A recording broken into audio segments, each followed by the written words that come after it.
In the tower of the royal capital, the sage was called a prodigy. He could read ancient texts no one else could decipher, and wield magic no one else could command.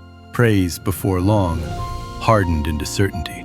He believed he already knew the world, but the frontier forest shattered his pride with terrible quiet. The mist was deep, the paths vanished, and the wind carried scents no book had ever named.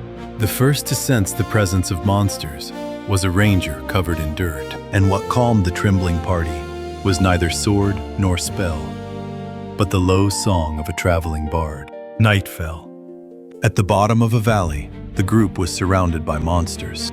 The sage began to chant, but the spell formation, which should have been flawless, twisted in the damp miasma, and the light did nothing but tear uselessly through the dark. Those he wanted to protect were wounded before his eyes. That reality alone carved deep into his chest.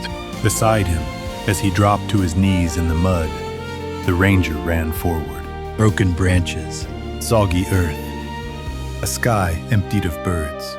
From those faint signs alone, he led the party to safety. At dawn, the sage picked up his staff half buried in the mud and said in a hoarse voice, "I had not known the world. I had only known the tower." The ranger answered without taking his eyes off the morning sky, "If you can see how vast the world is and weep at how small you are, then you can still grow stronger." The sage bowed his head in silence. Beyond his shattered pride, his journey began for the first time.